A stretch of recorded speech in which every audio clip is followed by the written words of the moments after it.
မင်္ဂလာပါရှင်မင်္ဂလာရှိသောနှစ်သက်ပါလို့နှုတ်ခွန်းဆက်ပါတယ် Stay Fit into OH Channel လေးမှာကြိုဆိုပါရရှင်ဒီနေ့မေးချင်တဲ့မေးခွန်းလေးတစ်ခုကတော့ကျမ်းမာနေရင်တင်ဘလောက်တန်ဖိုးရှိလဲလို့မေးချင်တာပါလောလောဆယ်အလုံးမရှိဘူးလားဝင်မရှိဘူးလားဒါပေမဲ့တင်ဟာကျမ်းမာနေရင်ငွေသိန်းတန်းချီတန်ဖိုးရှိနိုင်တယ်ဆိုတာယုံမလားရှင်အံ့ဩစရာပါပဲနော်ဒီအကြောင်းလေးကိုဆက်လက်ရှင်းပြပါမယ်မေးခွန်းလေးမေးချင်ပါတယ်လူနှစ်ယောက်ရှိတယ်ဆိုပါစို့တယောက်ကငွေမရှိဘူးအလုံးမရှိဘူးဒါပေမဲ့ကျန်းမာတယ်အမြဲဆွဲတောက်ရတဲ့ဆေးမလို့နောက်တယောက်ကငွေရှိတယ်အိမ်ရှိတယ်အလုံးရှိတယ်ဝင်ငွေရှိတယ်ဒါပေမဲ့သူ့မှာနာတာရှည်ယောဂသွေးတိုးစီးကြိုးဒူးနာအဆစ်နာအိတ်မပျော်စတာတွေအတွက်ဆေးရနေ့တိုင်း3-4မျိုးတောက်နေရပါတယ်ဘလို့လူကိုတင်အားကြပါတလဲတက်ကြီးလာတာနဲ့အမျှလူများစုမှာအောက်ပါပြဿနာတွေဖြစ်လာတတ်ပါတယ်သွေးဖိအားမြင့်စီးကြိုးကိုလက်စထရောမြင့်ဒူးနာအဆစ်နာအိတ်မပျော်စတဲ့ယောဂါတွေပေါ့ဒီလိုအခြေအနေတွေမှာနေ့စဉ်ဆေးတောက်ဖို့လိုအပ်လာပါတယ်ဥပမာကြည့်ရအောင်လူတစ်ယောက်မှာသွေးဖိအားဆေးတစ်မျိုးစီးကြိုဆေးတစ်မျိုးကိုလက်စထရောချဆေးတစ်မျိုးစုစုပေါင်း3မျိုးဆေးတစ်မျိုးကိုတစ်လ6000ကုန်ကြတယ်ဆိုပါစို့ဆေး3မျိုးဆိုရင်38000တစ်လကိုကုန်ကြမှာဖြစ်ပါတယ်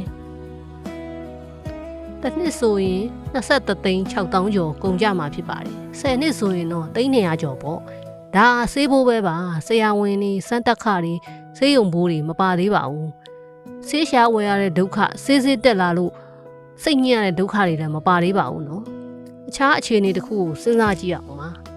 တရားလေ့ကျင့်ခန်းလုပ်တယ်လှုပ်ရှားတယ်ကျမ်းမာစွာစားတယ်ကိုယ်လေးချိန်ထိန်းတယ်ဒါကြောင့်နေ့စဉ်ဆွဲတောက်ရတဲ့ဆေးမလိုအပ်တော့ဘူးဆိုရင်တင်ဟာလစဉ်ကြက်သိန်းချီစုဆောင်းမိနေတာဖြစ်ပါတယ်တွက်ကြည့်ကြအောင်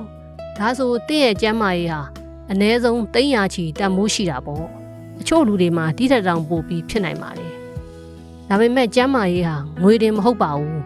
တင်ကျမ်းမာနေမယ်ဆိုရင်လွယ်ကူစွာလမ်းလျှောက်နိုင်တယ်ခရီးသွားနိုင်တယ်မြေးတွေနဲ့ကစားနိုင်တယ်ကိုယ်တိုင်လွတ်လပ်စွာနေနိုင်တယ်အခြားသူတွေကိုမမိခိုးရဘူးဆေးရုံဆေးကမ်းမကြောက်ရဘူးဆေးရဲ့ဘေးထွက်ဆိုးရိုးတွေမစိုးရင်ရဘူးဒီလိုလူလက်မှုတွေကငွေနဲ့တန်ဖိုးမဖြတ်နိုင်ပါဘူးရှင်ကျမ်းမာနေခြင်းဟာလွတ်လပ်မှုပျော်ရွှင်မှုကိုယ်တိုင်မိခိုခြင်းကင်းတဲ့ဘဝကိုတည်ဆောက်နိုင်ပါတယ်။တင်သက်ကြီးလာတဲ့အခါမိသားစုကိုကူညီနိုင်တဲ့သူဖြစ်ချင်သလား။ဒါမှမဟုတ်မိသားစုပေါ်ဝင်တော့ဝင်မှုဖြစ်ချင်သလား။ဘယ်သူမှဝင်တော့ဝင်မှုဖြစ်ချင်မှာမဟုတ်ပါဘူး။ဒါပေမဲ့ကျမ်းမာရေးကိုမထိန်းသိမ်းရင်ရည်ရွယ်ချက်မရှိဘဲဝင်တော့ဝင်မှုဖြစ်လာနိုင်ပါတယ်။ရှေ့ဆက်ပြီးဝင်တော့ဝင်မှုအကြောင်းဆက်လက်ရှင်းပြပါမယ်ရှင်။ငွေကြေးရေးဝင်တော့ဝင်မှုအကြောင်းကိုရှင်းပြပါမယ်။တင့်မှာစုဆောင်းထားတဲ့ငွေရှိတယ်ပဲဆိုပါစို့။ဒါပေမဲ့ယောဂတစ်ခုဖြစ်လာပြီးအမြဲဆွဲတောက်ရတဲ့ဆေးဘိုးပေးရမယ်။တစ်နှစ်တစ်ခါနှစ်ခါဆေးရုံတက်ရမယ်။စုငွေတွေတဖြည်းဖြည်းလျော့သွားပြီဆိုရင်ဘလို့ခံစားရမလဲ။အမှန်တကယ်မှာယောဂတွေကကျန်းမာရေးကိုတော့မကငွေကြေးကိုပါထိခိုက်စေပါတယ်။ယောဂပြင်းထန်လာတဲ့အခါလူတချို့အလုံးမလုံးနိုင်တော့ပါဘူး။ငွေလျော့သွားပါတယ်။ဒါပေမဲ့ဆေးဘိုးဆေးရုံဘိုးဆရာဝန်ဘိုးဆက်ပြီးကုန်နေပါတယ်ဒါကငွေကြေးဖိအားတွေဖြစ်လာစေပါတယ်သားသမီးတွေကလည်းဆေးဘိုးပေးရပါတယ်ငွေစုထားတာတွေကုန်သွားတတ်ပါတယ်တခါတလေသားသမီးတွေကအလုပ်ပိုလုပ်ရပါတယ်ဒါကမိသားစုအတွက်အခက်အခဲဖြစ်လာပါတယ်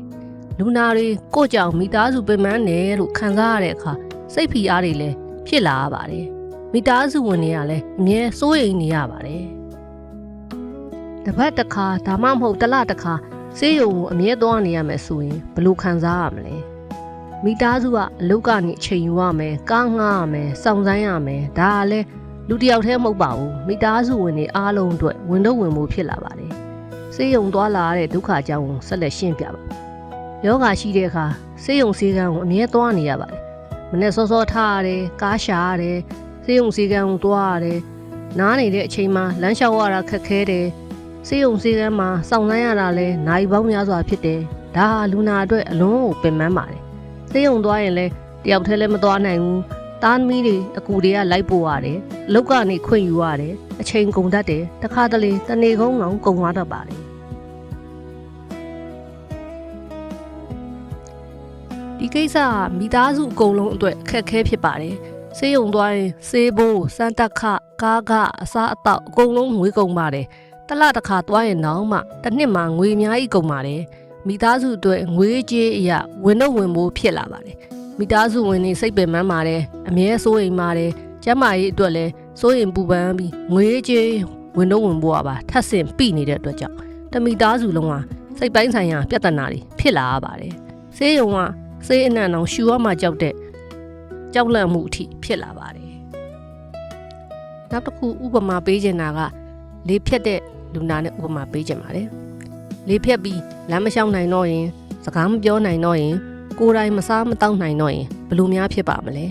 လေဖြတ်လူနာတွေရင်ဆိုင်ရတဲ့ဒုက္ခကိုအတူချုံပြောပြပါမယ်ပထမလှုပ်ရှားလို့မရတဲ့ဒုက္ခပါလေဖြတ်ပြီးနောက်လူတချို့ဟာလက်မလှုပ်နိုင်ခြေမလှုပ်နိုင်လမ်းလျှောက်ဖို့မဖြစ်နိုင်တော့ပါဘူး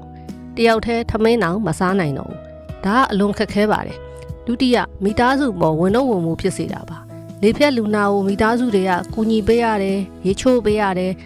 စိတ်တိုက်ပေးရတယ်သားသမီးတွေကအချိန်ပေးရတယ်ဒါကမိသားစုအတွက်အလွန်ခက်ခဲပါတယ်စိတ်ပိုင်းဆိုင်ရာဒုက္ခအနေနဲ့ကတော့လေဖြတ်လူနာတွေကစိတ်တက်ကြတတ်ပါတယ်ကိုယ်တိုင်လည်းမလုံနိုင်တော့ဘူးအခြားသူကိုမှီခိုရတယ်ဒီလိုဘဝကစိတ်ပင်ပန်းစေပါတယ်လေဖြတ်တာကိုကာဝယ်နိုင်သလားတည်င်းကောင်းကတော့လေဖြတ်တာကိုကာဝယ်နိုင်ပါတယ်တွေးဖီယာကိုထိမ့်ပါလေ့ကျင့်ခန်းလုပ်ပါကျမ်းမာစာစားပါလမ်းလျှောက်ပါဒီအရာတွေကလေဖြတ်အန္တရာယ်ကိုလျော့ပါစေပါတယ်ကျမ်းမာရေးကိုဒီနေ့ကစပြီးထိမ့်သိမ်းပါလေမဖြတ်ခင်ကာကွယ်တာကပိုကောင်းပါတယ်ယောဂါတွေကိုဖြစ်မှကုသတာထက်ကာကွယ်တာကအစပေါင်းများစွာပိုကောင်းပါတယ်နော်ကျမ်းမာရေးအမှုကျင့်ကောင်းတွေကိုအတူတူကျင့်ကြံပြီးကျမတို့အားလုံးကျမ်းမာစွာအသက်ကြီးသွားကြရအောင် channel လေးကို subscribe လုပ်ထားပြီးနောက်တင်အောင်မဲ့ကျမ်းမာရေးဗီဒီယိုတွေကိုကြည့်ရှုနိုင်ပါတယ်ရှင်